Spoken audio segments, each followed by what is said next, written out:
It's been a hectic week in precious metals trading following last Friday's dramatic sell-off for gold, silver, and platinum and palladium. We've seen new short-term lows this week, and now on Friday, February 6th, we're seeing the markets firm up. In this gold market commentary, we'll review what's happened over the last week, and we'll discuss the whale that has entered the silver market quietly over the last couple of months that revealed himself this past week and may be one of the big movers and shakers behind all this turbulence that we've seen. Hi, I'm Dana Samuelson, president of American Gold Exchange in Austin, Texas. If we can help you with any of your needs in the physical precious metals arena, we'd love to have that opportunity. In this update, precious metals are finding support as we close out the week on February 6th. But the big news has been Bian Ximing's massive Shanghai Exchange silver short position, which was revealed on Wednesday. We'll go through the latest trading charts for gold, silver, platinum, and palladium to give you support and resistance levels where we're at today. We're seeing the equities markets ease just a little bit with the NASDAQ in particular and Bitcoin tumbling. And we've also got some weaker U.S. employment information that's come out this week that may signal the U.S. economy is entering a bit of an employment downturn. So let's go through all of that in this update. First and foremost, Bloomberg reported on Wednesday that a massive silver short position has accrued in the Shanghai Exchange by Bian Ximing, who has been a precious metals trader and commodity trader for years now. Bian apparently went long gold earlier last year and did well when the gold price ran higher. He was long silver earlier, but that changed into a short position over the last couple of months as the silver price moved north of $70 an ounce. And he ramped up a massive short position going right into the peak last Thursday at $121 an ounce. If he has an algorithmic trading program that he's using to help him with these positions, or whether it's just instincts, I don't know. But whatever it is, his timing was impeccable, ramping up a short position from between 12 and 18,000 contracts to 30,000 contracts right at the peak last Thursday when silver hit $121 an ounce. And then, of course, the silver price took a huge tumble starting in Asian trading, which isn't a surprise since this massive short position has been accumulated on the Shanghai Exchange. Well, when you have a massive short position, to take your profits, you have to start to buy those contracts back. And just starting last night, after we hit cyclical lows for gold, silver, platinum, and palladium, we are seeing some of that firming in Asian trading last night and into today in New York. So maybe some of those shorts are starting to be covered. We don't know yet, but that's a possibility. Let's take a look at the latest charts. Okay, here is a 6-month candlestick chart for silver. And you can see, starting with the Japanese bond blowout, how silver moves sharply higher. Well, it was during this period of time that Bian ramped up his silver shorts to as high as 30,000 contracts on the Shanghai Exchange, which in tons is 450 tons short silver when the exchange is reported to have just 412 tons in it. So he's apparently amassed a short position that is bigger than the exchange itself. But then, of course, you can see how he timed it perfectly right at the top, and then the market took that dramatic sell. And then the market made that dramatic sell-off last Friday, which the mainstream media in the U.S. attributed to President Trump naming Kevin Warsh as Chairman Powell's replacement, labeled as the Warsh out, which is a term coined by my friend and colleague Brian London at the New Orleans Investment Conference. Well, this week, we've seen support for silver at $70 an ounce with resistance at $89.50.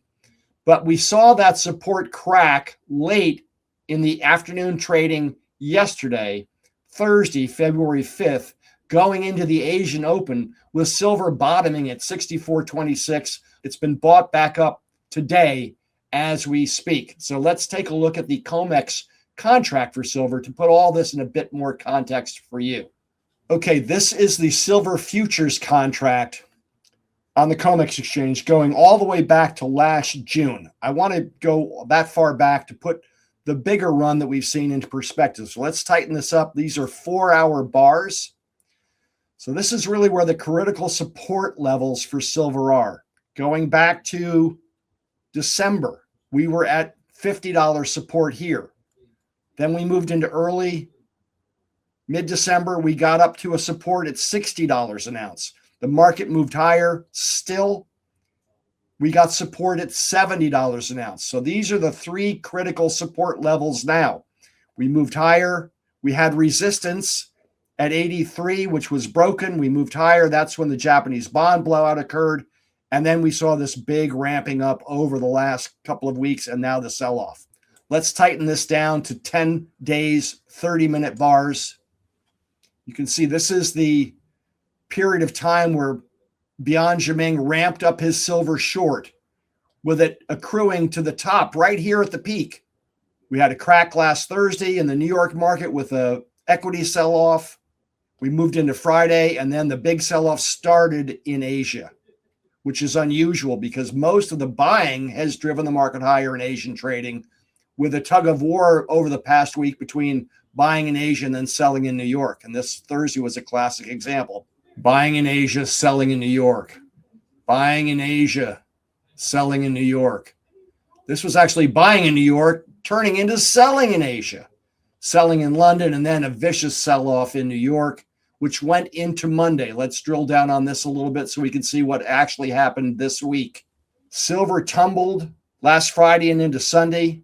And then in the New York market, we hit a bottom right at $70.25. We firmed back up with support at 83 and resistance at 91. That was the range we were in Tuesday and Wednesday going into Thursday.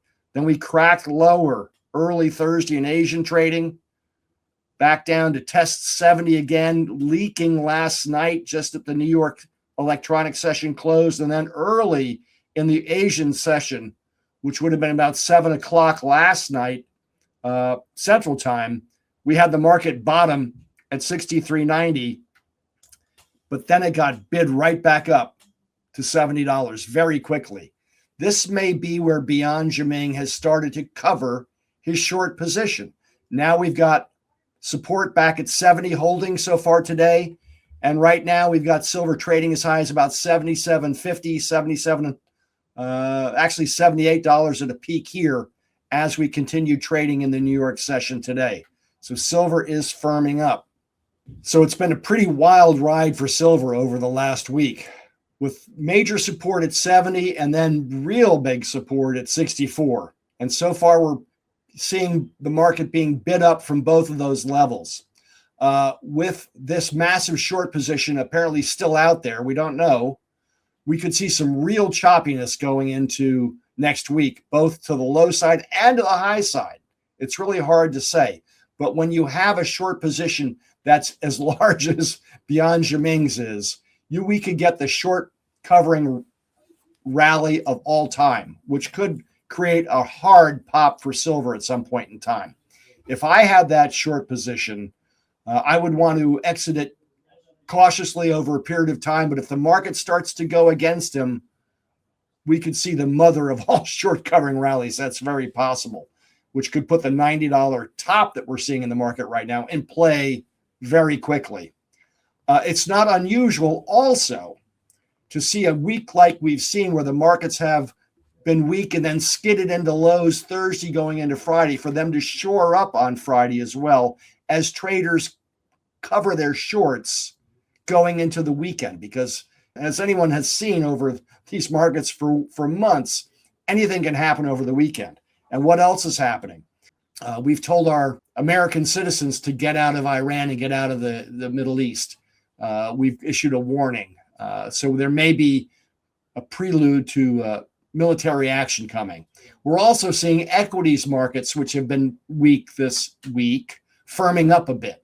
And that's helping to buoy metals today as well. So there's a couple of different events helping to buoy metals today. But once you get a week where we see a lot of selling, which would be shorts, and then some covering, sometimes short covering rallies don't hold, which is why we still may see some tentative trading next week and perhaps a retest of below for silver at 70 and again at 65, which I would view as a great buying opportunity if that happens. But there's a lot still in play in these markets, which are going to create a lot of choppiness still going forward. But the big question is whether the whale, Bian Ximing, will be covering a short position aggressively, which could lead to a real pop, especially in silver, of course. So let's take a look at gold, platinum, and palladium quickly. Here's a 6-month candlestick chart for gold. It has been much steadier, holding within the range that I primarily defined a couple days ago with the bottom at 46.40 and the top at 5,100. That's the range we're in now. Gold hit a low overnight of 46.60, so it tested the low at 46.40 basically, and it's been as high as 49.70 today in choppy trade. That dotted line off to the right in black is today's trading higher. So we also held right at that blue trend line that I've had on this chart for weeks on the bottom. So gold has been much more stable than silver. But let's take a look at the COMEX trading screen just to give you a little bit more in-depth on where the actual support and resistance levels are. Okay, here is a 10-day, 30-minute bar look at the gold chart. You can see going into last week, we were trading above 4,900. Last Wednesday, we broke higher, going into Thursday trading with a peak at 56.26. Here's the first crack in the New York market last Thursday when we had an equity sell-off. We rebounded going into the Friday close. Into the Thursday close. We opened up in Asian trading, and that's when the sell-off began, which is unusual because, as I've said in silver, it's been kind of a buy in Asia and sell in New York market this past week. But Asia led the selling. We got all the way down to 4,900 at the Friday close, and then on Monday, the sell-off continued with gold dropping all the way to 44.32 before buying kicked back in again. We got a big V shape here. Support kicked in for a little while at 4,900 with resistance at 5,100. And then as we've moved closer into this week, we saw the breakdown below 4,900. Here's this 4,900 support line. In yesterday afternoon's New York trading, which skidded into the electronic close and then tumbled lower all the way down to 46.69 at the bottom in early Asian reopen last night. And then the bids came in.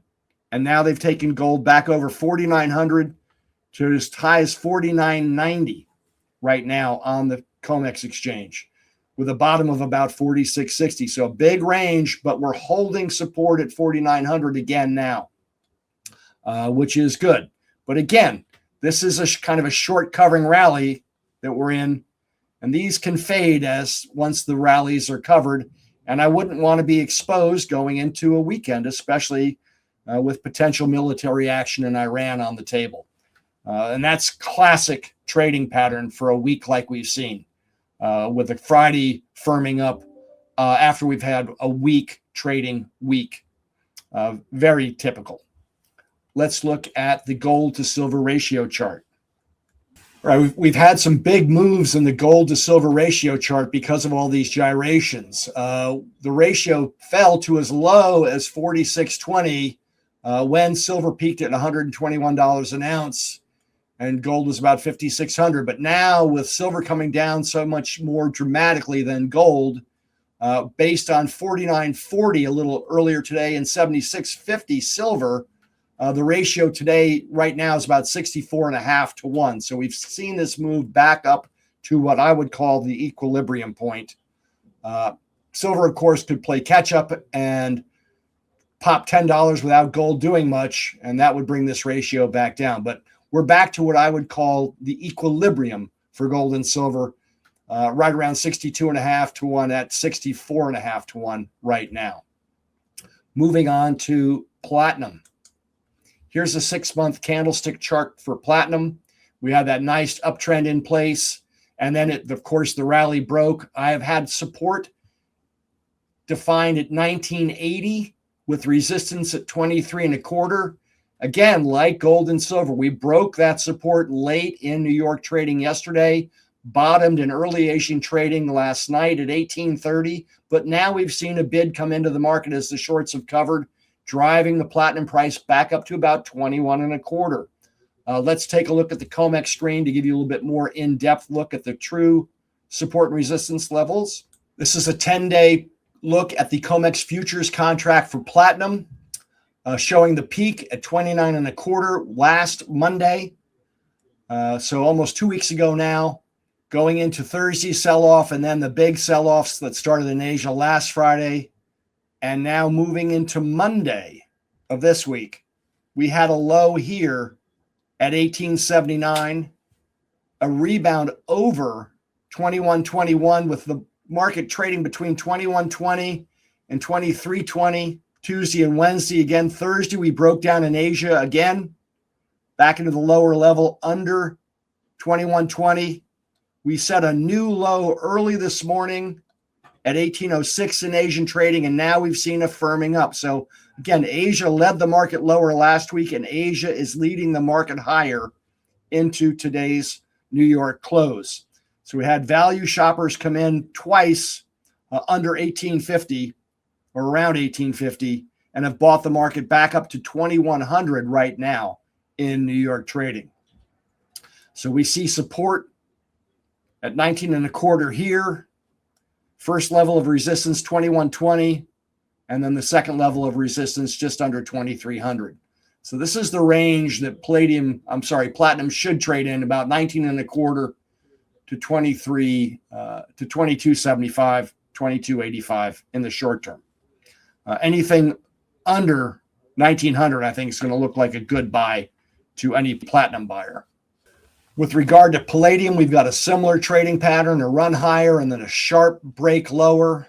Support 1600 with resistance at 1950. We held that for most of this week, but again, like the other three metals, we leaked going into the New York close and the early Asian open overnight, with palladium bottoming at 1568. That's that black dotted line showing today's trading activity, running up now to about 1750. So palladium's entering into a tight trading range from about 1600 to 1950 right now. Let's take a look at the COMEX screen. Here's the 10-day chart for palladium. Looks very similar to platinum.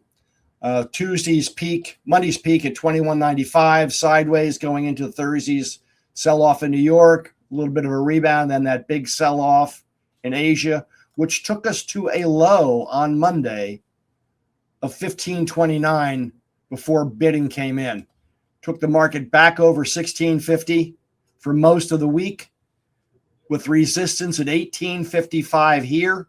Here's Thursday's trading. Again, weak in Asia on Thursday, a little bit of a rollover, and then leading into the New York electronic close yesterday, these markets leaked, broke support at 1630, and again, traded a little bit under 1600 down to 1550. Here's where the tug of war between the buyers and the sellers occurred. And now we've got the market bid back up as these shorts that have been short here are now covering going into the weekend. Very typical. So we had palladium come up to about 1750, and now it's trading at 1730. Pretty wide swings, but again, it's not unusual to see a market firming up after a weak phase going into the Friday close. Looking at other markets, Bitcoin has taken a big tumble. Had been trading for the last couple of months between about 83,000 and 94,000, but now it's broken that sharply, dropping to as low as 60,000 overnight before firming up a bit today. To put this into perspective, we're going to take a look at this from a 3-year perspective to show you where we've been in the past, which could be material for where Bitcoin is right now. Bitcoin has been over 74,200 for about the past year and a half, but now we've broken under that sharply. So this is the range we see for Bitcoin where it was before it moved into that higher phase between 52.7 and 74.2. And today it's trading around 62,500 right in the middle. It is highly correlated to the NASDAQ, which has been weak as well. as we've seen some concerns in the high-tech sector over whether all that AI spending can actually be monetized for profits in the future, which has led to some sell-offs in a lot of the big tech companies this week, which has also helped to put pressure on the NASDAQ in particular and Bitcoin, which is correlated.